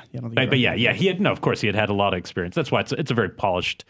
Probably pricey by their standards. Spider Baby is another film I always thought was really interesting, like just unique. No one ever made another film like that because they didn't really need to, But so I think, first films, there's a lot, I don't know, they feel like sometimes they're people's best work. I mean, Yeah, I'm Peter Jackson. You got to give it up. Yeah, Peter Jackson's definitely. Mine is Vincenzo's Natali Cube. Yeah, talk about a great concept for just a low budget. I mean, one room. When we think about I know from seeing script writers here in LA, whenever they're like, oh, I'm restricted. Okay, one location. Okay, I got to limit the cast. Okay, we can't have any lavish costuming. Okay, one cube, 5 cast members, and they're all dressed in white t-shirts and white shorts. And it is so simple. Yeah. And such a cool concept at the same time. And I mean, the effects are minimal in it. It's got a couple of cubing scenes, but it's just such a smart film. And he'd only done shorts before that. So that's one that I always look at man, that's a tough first film. And Peter Weir, it wasn't, I think he had done a feature beforehand. The Plumber thing? No, it's actually The Cars That Ate Paris. But The Plumber was before, wasn't it? No, or they're about the same. Think yeah, so. probably the same time. Hold on, I gotta look this up. I think that Cars That Ate Paris was around 73 or 74. I think The Plumber's not even a full feature. It's like an hour. No, it is. I have really? it. I have a copy of it. It. Like an hour. It's not bad, actually. I don't know if I'd consider it genre, but I know that the Cars that I'll say for an early film because it's debatable, and I'll look it up while we're talking. But for some reason, I always associated that as his first film. He'd done a ton of shorts before it, but that's another one that I'm just really cool concept for a first. Yeah, I mean, the difference between those countries, in his case, not Peter Jackson's, though, is that often, unlike these guys who had to put it on their credit card, a lot of these countries will have it has a national government, and like Cronenberg, here's the lottery, and you get to make your $1 million movie. Peter Jackson's very, very well known in New Zealand for never having gotten funding in those early years, and being so pissed off about it that he just created his own world and then rejected them when they did come. Finally saying, hey, now we want to help you make films. He's like, nope, too late. I thought that they had helped Bad Taste. put money into Bad Taste. They do at the end. But it's by then, that's why halfway through, they become aliens. Yeah. That's why they're human. But I mean, he really had to and it really was a chip on his shoulder for years, though, I think, because they just, they don't really get genre. That's the one bad thing is like governments want to make genre films because they see that they make money. That's the only reason they're interested, you know. They want to make culturally appropriate films that reflect a culture, you know. But Okay, and the correction on Peter Weir, well, not really a correction. Cars That Eat People looked like his first film in 74, his first feature. He'd done a bunch of shorts before then. After that was Picnic at Hanging Rock in 75, Last Wave in 77, Plumber came in 79. oh wow, so I was like 4 films later. Yeah, sorry, Owen. I've just been kicked out of Australasia. Good riddance. Fuck all of you. Do you guys have a favorite debut or regional horror movie? Debuts, I mean, a lot of them have mentioned already. Basket Case, you know, and then High Tension. Technically, Aja made a movie before that, but you can't find it anywhere. He was like 18, so I don't know how much of a feature it actually is. I mean, High Tension, in all regards, is his first movie to me, and that's my favorite horror movie from the past 10 years. And then Inside is my second favorite horror movie of the past 10 years, and I think that's a pretty blistering debut. Cabin Fever, my favorite Eli Roth movie, and his best. Still is, yeah. Shivers, like you said, you know, El Mariachi. I don't know. Those are probably the big ones for me as far as horror debuts go. I love that they're just one of the first people to say the love of High Tension without then putting a caveat. Because I get sick of people. If they cut the ending. No, because I genuinely kind of love the whole package. And when I saw it in a theater, it was so original in that moment. Like just the whole film was so savage and intense that I walked out going, "This is the greatest thing ever." But every person I talk to in LA will always go, "Oh yeah, High Tension." Oh, except. The last 20 minutes is so Last bad. 10 minutes. And it's like, I don't like that either, but like when I think about High Tension, I don't think about that. I think about the fucking amazing direction and set pieces. Just the way it feels. Think about 80 minutes of cat and mouse. Through It's just really France. It's a really visceral film. Yeah. Did you have any, Josh, that you wanted to throw in there? You guys pretty much named them all, man. We covered it. Name one. Everyone quiet. He's gonna name one. I'd have to. I've literally been. Everyone's been naming while I've been going. Street Trash. Well, James Miro, Street Trash. Yeah. I mean, that's pretty amazing. That's the only film you ever made, right? Because he made that and then was like a Steadicam operator. If you watch Street Trash, it has some of the most amazing Steadicam work. Our second episode here, or second or third, Fourth. It was the when we fourth. first started, Roy Frumkes was Roy in town, Frumkes. and so we showed Street Trash at Jump Cut and got him here, and so we heard all the stories about some of the things about Jim and how he sort of disowned it afterwards. Became very Christian. Yeah, We were talking about remakes. Street Trash. I don't think I would remake it, but I would love to write it as a musical. I know that sounds batshit crazy, guys. But if can I play the junkyard guy? Hell yeah. Oh yeah, you've got Not the bearded one. I want can. the fat guy. That's You always want after the- the Asian girl. Oh, you want the one that's got like The guy who owns the weird- junkyard. Okay, I yes. want those bums out of here. That we yeah, can yeah, do. yeah. So when I write my Street Trash the musical, it's happening. Well, I'll we put got on a 110 writer, pounds. we got an actor. I think we got it going. The guy who molests the dead corpse of the girl outside. Yeah, I mean that's a fun film. It's like weird, but then when you go back to watch it, there's so many moments that it feels longer than you remember it, and it doesn't. I don't know. It's a weird movie. I look at it like when I'm thinking about it, I'm always like, yeah, and that's a fun film. But when I watch it, it is less so fun. bleak. It's less It fun is when so you watch bleak. it. Yeah, Those Vietnam sequences? Oh my gosh, yeah. Neck and neck with Platoon. Yeah. I think you're right. I can't believe it didn't get nominated next to Platoon. It's insane. One final best first film is definitely Knife in the Water by Polanski. It's perfect. It's like a I don't perfect think I've ever seen that movie. one. It's like, I mean, I wish Repulsion was his first, so I could be more horror and go, look, Repulsion. But Knife in the Water is like he got nominated for an Oscar for Best Foreign. And it's just 3 people on this little sailboat, and it's like the sexual tensions are like pushed as far as, and it's perfectly made. He's like such a good craftsman as a filmmaker. I mean, I think he's the best craftsman, even better than Kubrick. I think he could just bring you really close to the characters. But yeah, that's a good film. If people haven't seen it, they really should watch that. It's a great lesson, kind of what they're talking about, which is what can you pull off? Do that well. Don't just try to make a $2 million movie for $50,000. Make the best $50,000 movie that's possible. Yeah. And Knife in the Water it's just really perfectly kind of put together. But horror light, but it's still very very much a thriller. But yeah, there's some good stuff in there. So what were you guys' regional horrors? I mean, a We lot of those talked are. most of the New York ones, yeah. Okay. Yeah, I think that's all. It all kind of meshes. Kind of blends at one point. I gotta throw a toss out to Screams of a Winter's Night, which nobody's seen this movie. I think you're the first person to ever do a toss out. Why? To Scream of the Winter. Why has no one seen this movie? It's Louisiana, and it's from the 80s, and it's a group of kids, and the concept is that they're sitting around telling ghost stories to each other, but as they tell the stories, they appear in the stories, and it's such a cool concept, and it's completely low budget, and I'm pretty sure it was probably shot on video. Actually, I don't know that. It looks really low budget.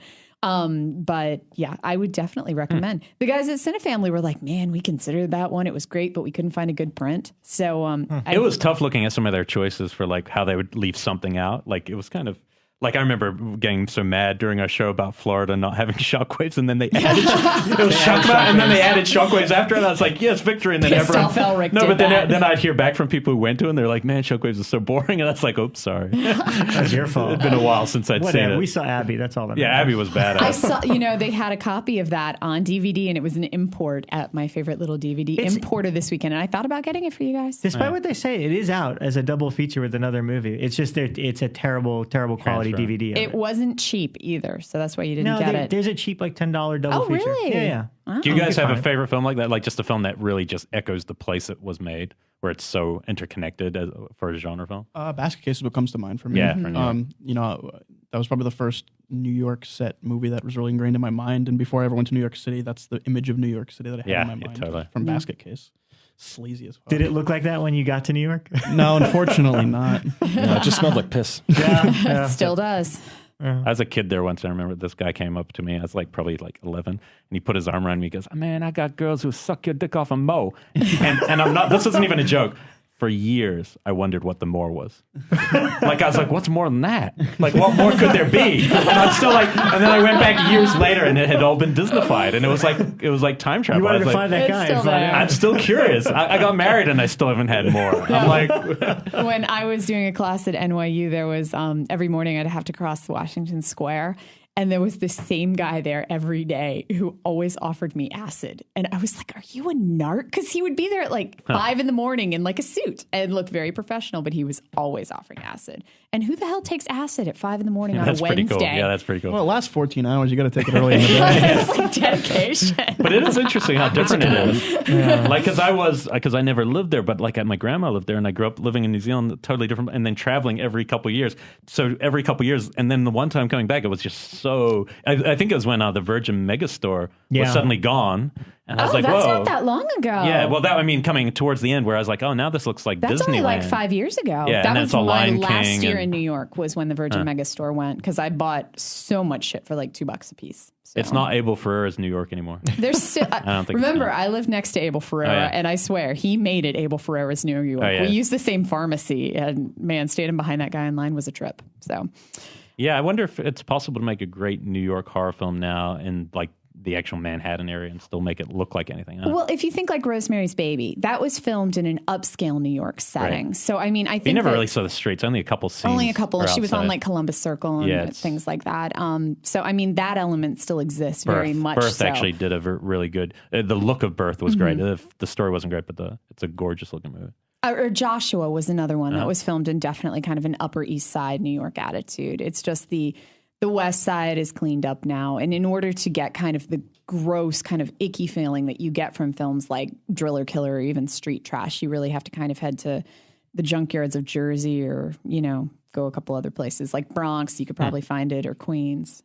I think the new Maniac gave a great sleazy feel to downtown LA. Oh Yeah, my I love gosh, that. yeah. Well, I mean, Yeah. downtown LA feels pretty sleazy to begin with, but it went to some places I'd never been before, and I was like, "Where's there a mannequin shop?" It went to a lot of places I have been, and that made me question myself.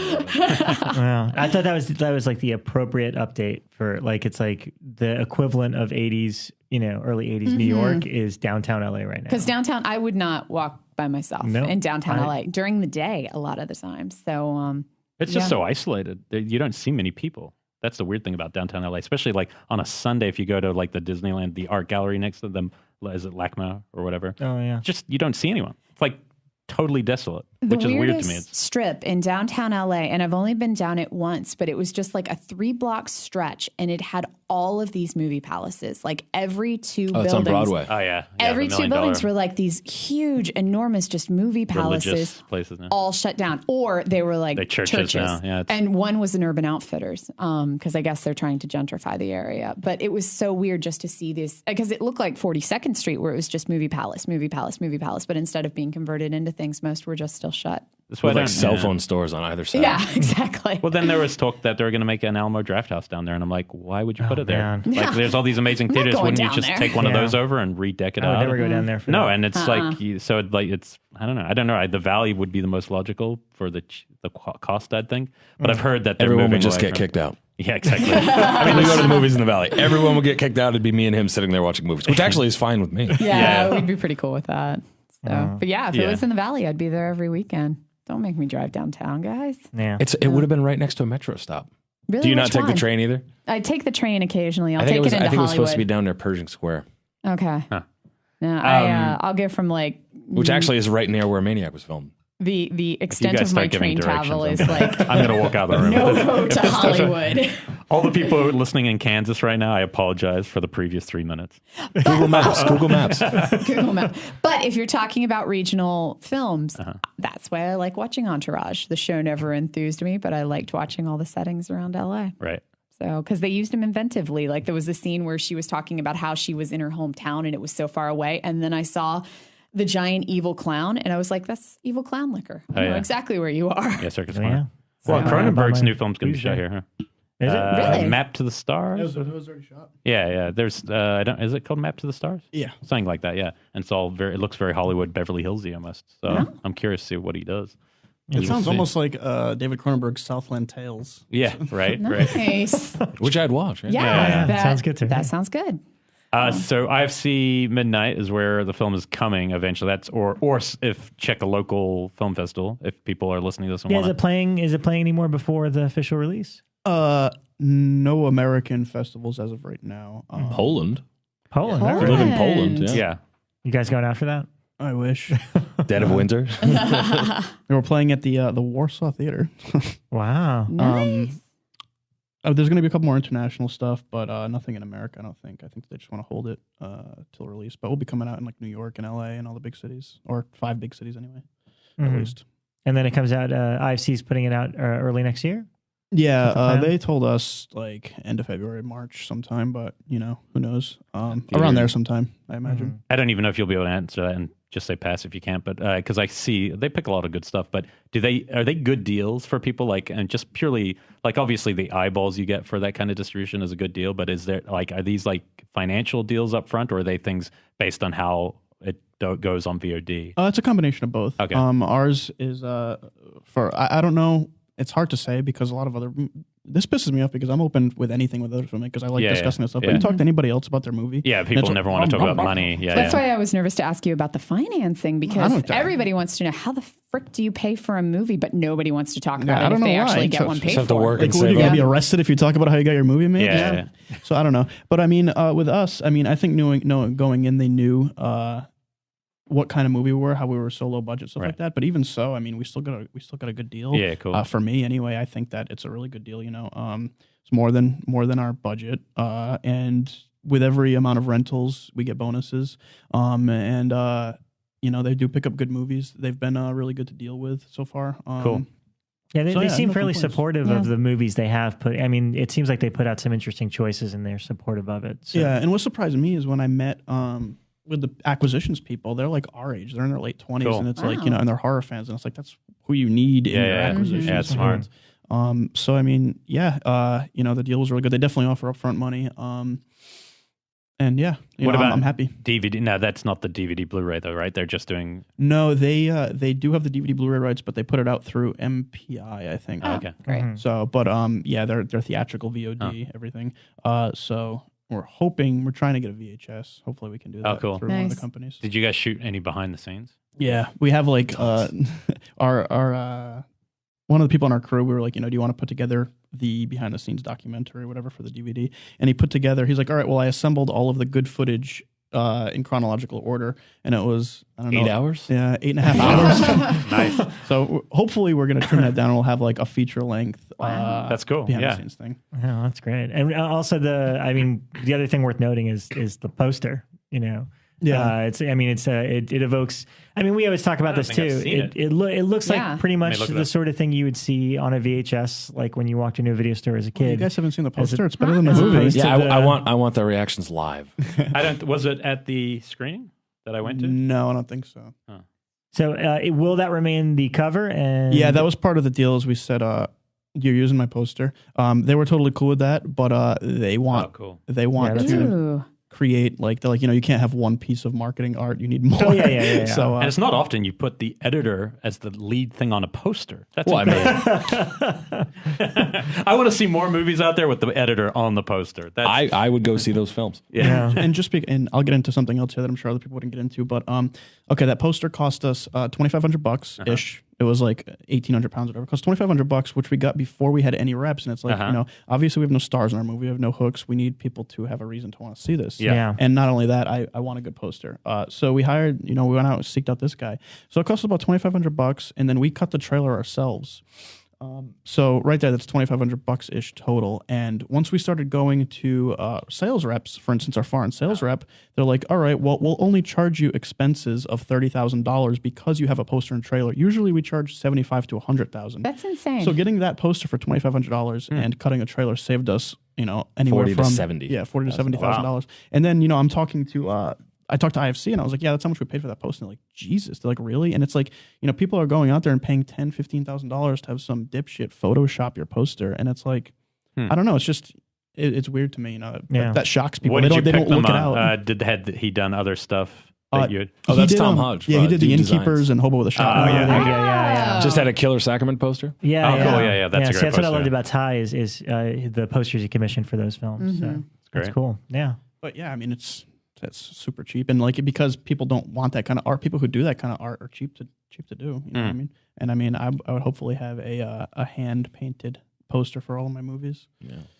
And it was so easy to do note-wise too. It was literally just Joe and Tom on an email chain with me CC'd and just them going back and forth. There was no like, well, we need to put this on or we need to put that on it. It was, it was very basic from the start. It was exactly cool. what it was going to be. Yeah. It wasn't like we have to put a dog on the front.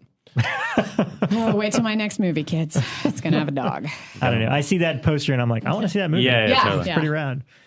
So what are you guys working? Can you talk about what you guys are up to now or what's next? Or, what are you guys excited about work-wise? Just trying to get another movie made. Kind of wading through all that stuff. I'm going to do my next movie low budget again and have, people that I want to hire. So it's most likely going to be something probably low budget again because, I'm sure not a lot of people are going to give me a lot of money to do, give me final cut and all kinds of shit. Yeah, like complete that. creative control. But if right? somebody wanted to do a sequel to it, if like say they approached you about trying to, add more to the story, could you? Or franchise. I have it. a really cool idea for a sequel. You don't have to I would tell totally me. It's just rewrite fun. it. Yeah. I'll tell you after this because Yeah, it'll spoil it. spoil Yeah, I don't it. want to ruin it for these guys either. But I would do one. I would only direct it if my next movie is a bomb. I don't. If I make a crime wave next, and then I need to go and make almost 2 and 2, we'll do that. Yeah. But I would definitely, possibly write something and have it made. I own the rights to the sequel, so why the fuck not? You guys like Darkman? Sunday night. See the Playing Sunday Sunday night. That's night. our segue. We're showing it 16 mil jump cut. And I got a whole bunch of not a whole bunch. I got 2 copies of Fangoria 96 that has Darkman on the cover. So I'm going to be giving those away. They are mint. They're gorgeous. We got some guys working on the extras who are going to tell us some of the production history stuff. Yeah. Some of the reasons Sam won't talk about it. And somebody told us Bob Murawski has a 3.5-hour cut in his house of it. That I know. the one that Why aren't you guys showing that? I think that will be our 3.5 secret hours screening. of Darkman. Yeah. I'd be curious. I would be curious to know what was Yeah, I taken would out of the too. film. And we have trivia tomorrow night. Yep, trivia is going to be. Well, it'll be done by the time this airs. Yeah, that's true. But you guys should come to our trivia night tomorrow night. I mean, it's like standing room only, but we can find a space Well, it's for like you buying to a stand. Mondo print if you want to sign up. I mean, it's, Yeah. Actually, we should raffle spaces for money. We should. There you go. That would kill all fun. Hey, I need to tell you too because I haven't mentioned possession on the show yet. Oh, Oh my There's gosh, the there we drinking go. game because I talk about this film every time. No, this is funny. True story. Blood Species is playing. Graham Denham comes up to me and goes, "Oh, I just have to ask, have you ever heard of a film called Possession?" I laughed out loud. We know who and I doesn't thought he listen was, to no, the but I thought he show. was joking. I totally thought he was fucking with me. I'm like, dude, you know that's like an ongoing joke that I talk about. And the poster was on Jump Cut's wall for like 2 months. And he's Yeah. like, oh, no, I didn't. I just, you need it. And I was just like, wow, all right. He So I probably thought that heard was about worthy. it. He probably heard about it from somebody who heard you talking I don't about know. it. Yeah. I've been That's talking about that what movie happened. for 15 years, but it's just funny that. So I had to share it with you. It'll be the last time it's ever mentioned on the show. Till next week. This week. Till Till next next week. Till next time. Where kids. can guys find you? You guys are both on Twitter and stuff, right? What are your handles over there for people that want to follow you? My handle's my name, Joe Begos. Begos. Same _ in the middle though. All right. I'm going to ask, what about the film? Like, and now that there is another Almost Human, what happens? Like, is that a hashtag problem? Do you have to go to hashtag war? We never had a hashtag. But you don't have to purchase a hashtag, do you? No. No, You just but type you could it. do- The biggest Yeah. problem that pissed me off was after every festival screening, I'd be scouring Twitter looking for reactions. And Right. it's just fucking like the last 100 responses are 30 minutes in the past 30 minutes about the show, and it's so hard to find shit about the movie. Right. But yeah, did you guys see the original Almost Human TV show logo? It was exactly like our Oh, wow. poster logo. The day it came out, the day they announced the show, it was exactly. I'm gonna bring it up for you. Oh, wow. That's Yeah. But great. like that pissed me off. I think that pissed me off more than the name actually sharing the name. But yeah, I don't think it's going to be a problem. No, they rebranded shortly thereafter. Yeah. They never replied to my lawyer, but then they suddenly had a new logo the next week. So Pretty interesting. Wow. Huh. Where'd the name come from for you? Like the title? we didn't have a name until we were in post production, but we had been throwing stuff around. And I actually got the idea for Almost Human when I was listening to White Zombie, and I was like, where do they get the name More Human? Oh, they got it from Blade Runner. And I was like, what about Almost Human? That hasn't been used, has it? And then, of course, it had been used like 7 times. I was like, fuck it, let's use it anyway. Yeah, the people who And then made there's Laid to another one Rest. right Oh, afterwards. Yeah. So. That is ridiculously close. That's Oh, Yeah, showing the Yeah, picture. pretty much the same. that's like uncomfortably It's close. changed for you, now, though, JJ. as you see. Wow. Coming for you, Call Urban. I know. I'll put the outfit on and stand outside of JJ Abrams' house. Get arrested shortly thereafter. Well, we better, Nice. we better wrap before we get pulled off here. Yeah. Well, thanks so much to Joe and Josh for coming on tonight. Yeah. We really appreciate it. Thank you for having us. Look for Almost Human early next year, both VOD, DVD, and it'll be in a couple of theaters as Poland. well. Poland. And Go it's to playing Poland. If you're in And Poland in if December. you can make it to Poland. Yeah, Go cheap see it tickets there for winter. immediately. Yeah. And again, really appreciate all the people that have been listening, coming up to us, at screenings and events. Thanks so much. Go on the iTunes page, go on Geek Nation's page, leave some comments, leave some questions. We'll answer them next time. Yeah. So that's it. I don't know who our guest is next week. We're gonna figure it out. Thanksgiving. Thanksgiving. I'm away for Thanksgiving. Thanksgiving, but if we were talking about maybe fitting in a debate show. Oh yeah, we wanted to do. We have debate, this idea yeah. of like some cinema smackdowns. Yeah, that'd be fun. we'd have Like to come up with a defend really Freddy's good dead, topic. Mike Williamson, that kind of thing. No, that's what we're doing to do. Get people who love a movie that then somebody else fight doesn't. about and it. Let's just bring see what we Brian can do. Collins in and make him Shocker. defend. I was Let's do going to say Shocker. My Soul to Take, but yeah. No, I That'd don't be even. I rough. don't even want to talk about that movie for more than. You 2 just minutes. don't understand Fang time. You Just don't. bring in anybody who likes the Evil Dead remake and ask them what the fuck they're thinking. I like Ha! the Evil We Dead kinda remake. did. We Yeah. didn't What the hate fuck it, are you yeah. thinking? I like the Evil This Dead guy. remake. It's got great kills. I'm mixed on it. I'm mixed on it. Not I a keep good going back reason and to like a forth. movie. It's not a plotty movie. It definitely is lacking in a lot of areas, but It was visceral. It was I visceral. felt the pain of that movie. Like I could feel like that was the one thing I haven't felt that in a while in a movie. That's one thing. I didn't care about the characters, but I could like when the guy's getting shot with the nail gun, I could actually feel those hits. It's been a while since I watched a horror film where I was like, oh, when something happened to someone. So it's not a reason to love a film, but it worked for me. I'm sorry. had I'm fun. sorry, guys. After all this, an hour and a half, I was winning you over, and then you walk out going, man, the guy's a piece Fuck of shit. him. He's a piece of shit. He's a piece of shit. Sorry for wasting your last hour and a half, guys. Well, thanks for dropping by, and we will see you guys next week.